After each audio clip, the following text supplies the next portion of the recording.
عالم آب و خاک میں تیرے ظہور سے فروغ ذرہ ریگ کو دیا تو نے طلوع آفتاب۔ ذرہ ریگ یعنی ریگستان کے ذرے کو طلوع آفتاب کیسا دیا کہ وہ عرب کی سرزمین جس کے اندر کوئی گلزار نہیں ہے، کوئی موسم کی رنگینی نہیں ہے، دنیا کی کوئی ایسی چیز نہیں کہ کوئی عرب شریف کے اندر جاتا مگر نبی پاک کے قدم کیا لگے۔ ذرہ ریگ کو دیا تو نے طلوع آفتاب۔ دنیا کی لگژری ملکوں میں رہنے والے، دنیا کے نظاروں میں گم رہنے والے، آپ یورپ چلے جائیں، سوئٹزرلینڈ چلے جائیں، افریقہ چلے جائیں، ادھر کے مسلمان سے پوچھیں کدھر جانا ہے، کہتا ہے مدینے جانا ہے۔ ذرہ ریگ کو دیا تو نے طلوع آفتاب۔ جو ایمان نہ لائے تھے ان کو زمانے میں کوئی جانتا نہیں تھا مگر نبی پاک کے قدموں کا بوسہ دیا، آقا کا کلمہ پڑھا، ان کی غلامی اختیار کی تو عمر بن خطاب بن گئے۔ وہ جب نبی پاک کے قدموں میں آئے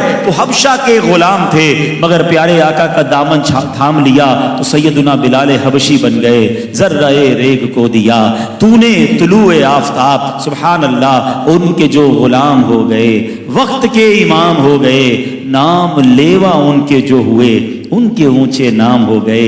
جو نبی پاک سے نسبت حاصل کرتا گیا، ذرہ ریگ کو دیا تو نے طلوع آفتاب۔ بلکہ اس زمانے کی بات کو چھوڑ دیجئے، آج 1450 سال گزر گئے ہیں، آج بھی کوئی بندہ نبی پاک کے عشق کو دل میں جگہ دے دے، پیارے آقا کی بات کرنا شروع کر دے، نبی پاک کی شان بیان شروع کر دے، اس کا اس دنیا میں بھی نام بلند ہونا شروع ہو جاتا ہے، ادھر بھی عزتیں ملنا شروع ہو جاتی ہیں۔ سبحان اللہ۔ تو گویا اس مصرے کی مثال آج بھی نظر آتی ہے کہ ذرہ ریگ کو دیا تو نے طلوع آفتاب۔ شوکت سنجر و سلیم تیرے جلال کی نمود، فکر جنید و بایزید تیرا جمال بے نقاب۔ شوق تیرا اگر نہ ہو میری نماز کا امام، میرا قیام بھی حجاب، میرا سجود بھی حجاب، تیری نگاہ ناز سے دونوں مراد پا گئے، عقل غیاب و جستجو، عشق حضور و اضطراب۔